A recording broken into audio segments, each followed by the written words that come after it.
जय सनातन धर्म की प्रिय सनातनियों, आप सभी का स्वागत है हमारे इस कार्यक्रम में। सनातनियों, इस समय पर वर्तमान में जो चल रहा है, क्या आपके समझ में आ रहा है? मैं जब भी कोई वीडियो देखता हूं, कुछ लोग कहते हैं हमें डर लग रहा है, आने वाली परिस्थिति ऐसी है, हम क्या करें? तो सनातनियों, एक बात को समझ लीजिए, डरना छोड़िए और वक्त को समझ लीजिए कि वक्त इस समय आपको क्या करने के लिए कह रहा है। अगर ये बात आपने अच्छी तरह से समझ ली तो आपको कहीं पर भी घबराने की जरूरत है ही नहीं।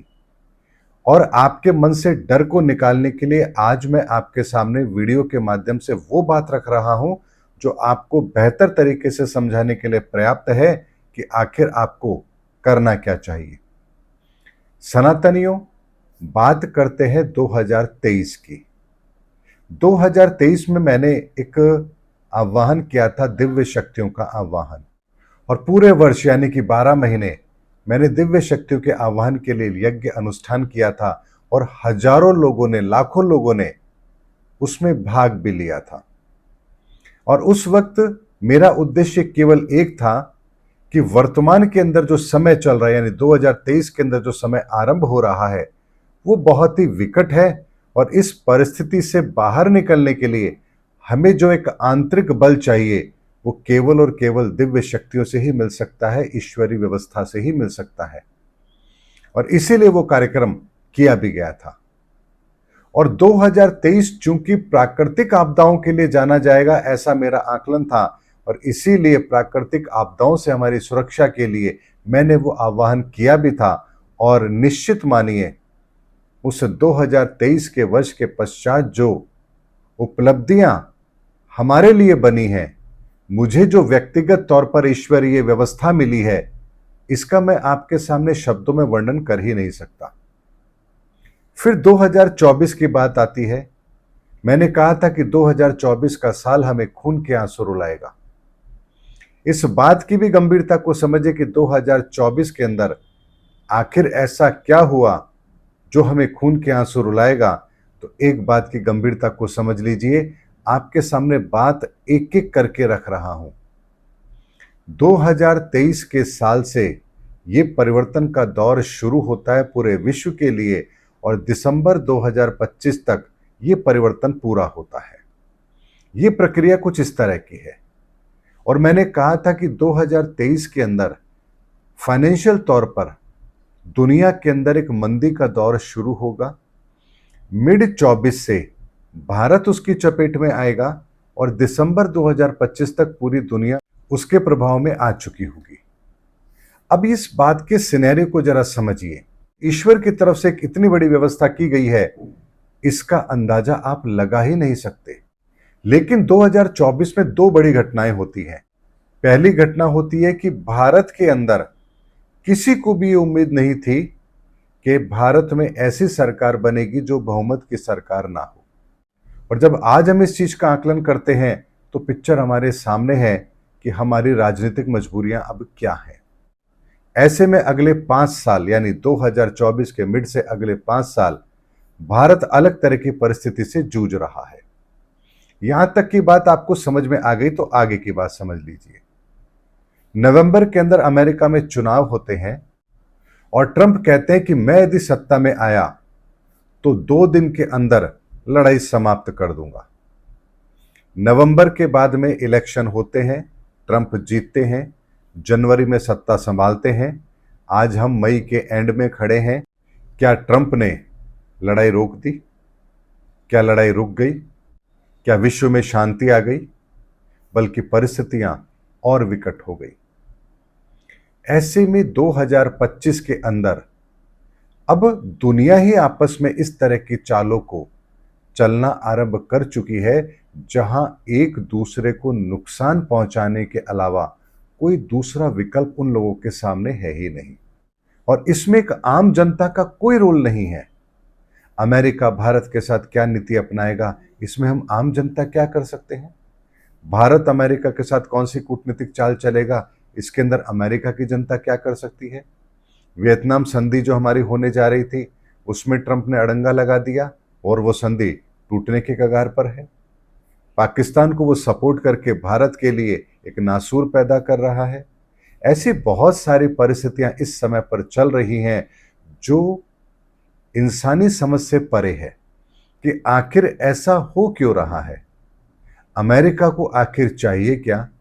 भारत आखिर करना क्या चाहता है? दुनिया आखिर किस रास्ते पर जाना चाहती है? कौन सी आइडियोलॉजी इस समय दुनिया फॉलो कर रही है?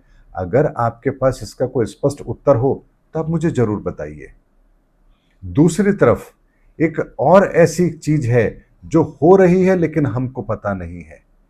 दुनिया के अंदर, इस्लाम के अंदर भी अब यहूदियों को और इस्लाम को, यानी इस्लामिक कट्टरपंथी विचारधारा रखने वाले जो लोग हैं, अब इनके बीच में समझौते की बातचीत होने लगी है।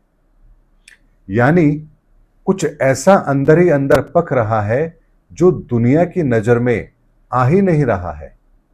लेकिन बात आती है, क्या इंसान इस बार अपनी इस योजना में कामयाब होगा? तो उसका स्पष्ट उत्तर है, डरो मत, बस परिस्थिति को समझ लो। भारत के अंदर राजनीतिक दलों ने यह चाहा था 2024 के अंदर कि हम पूर्ण रूप से सत्ता में आ जाएंगे बहुमत के साथ, और ऐसी कोई परिस्थिति नहीं थी कि जहां रिजल्ट इस तरह के आए। लेकिन उसके बाद भी रिजल्ट ने सबको चौंकाया। अमेरिका के राष्ट्रपति डोनाल्ड ट्रंप जब आ रहे थे, अमेरिका बहुत खुश था कि अब ट्रंप आएंगे तो एक शांति का माहौल दुनिया में होगा। लेकिन अब वही लोग उसको कोस रहे हैं कि हमने ये क्या गलती कर दी। ट्रंप के आने के बाद युद्ध शांत नहीं हुआ, बल्कि युद्ध भड़क गया है। ऐसे में हम करना तो कुछ चाह रहे हैं और परिणाम हमारे सामने आ रहे हैं कुछ और। तो क्या आपको ऐसा नहीं लगता कि इस समय कर्म करना बेशक हमारे हाथ में है, लेकिन फल ईश्वर के हाथ में है। वो जो परिस्थिति चाहता है वैसा ही माहौल दुनिया में बनता है। हम लोग वो कर्म करने के लिए बाध्य हैं और परिणाम हमारे सामने वही आ रहे हैं।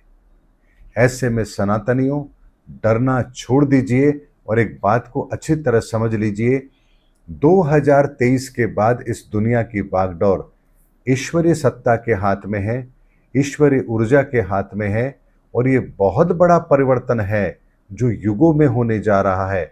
ऐसे में हमारी इच्छाएं यहां नहीं चलेंगी, ईश्वरीय व्यवस्था ही यहां पर काम करेगी। इसीलिए चाहे आप जितना मर्जी अपना प्रयास कर लें, परिणाम वही आएगा जो ईश्वर चाहता है। आपके और हमारे चाहने से परिणाम नहीं आएगा।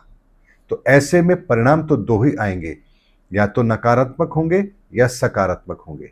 लेकिन यहां इस बात को समझिए, अगर आप प्रकृति के नियमों के खिलाफ हैं तो आपके परिणाम नकारात्मक ही आएंगे, और यदि आप प्रकृति के नियमों के साथ हैं, ईश्वरीय व्यवस्था के साथ हैं, तो परिणाम सकारात्मक ही आएंगे, चाहे फिर आपके जीवन में परिस्थितियां कैसी भी क्यों ना हो। इसीलिए इस समय पर डरने की जगह इस चीज पर ध्यान दीजिए कि इस समय ईश्वरीय व्यवस्था हमसे क्या काम करवाना चाहती है। अपना निजी स्वार्थ छोड़ करके इस समय जो हमें संकेत मिल रहे हैं इस व्यवस्था के अंदर अपना योगदान देने का, हमें केवल वही कार्य करना है। उसके अतिरिक्त यदि कोई दूसरा कार्य आपके दिमाग में है तो फिर आप दूसरी श्रेणी में शामिल हो जाएंगे, जहां से नकारात्मक परिणाम आपको प्राप्त होंगे। इसीलिए इस समय पर निजी हित से ऊपर सोचना ही पड़ेगा, परमार्थ की भावना रखनी ही पड़ेगी, और इस समय मैं और मेरा देश से बड़ी सोच के साथ आपको काम करना पड़ेगा। यानी यहां पर अब यह सोच भी काम नहीं करेगी मैं और मेरा देश।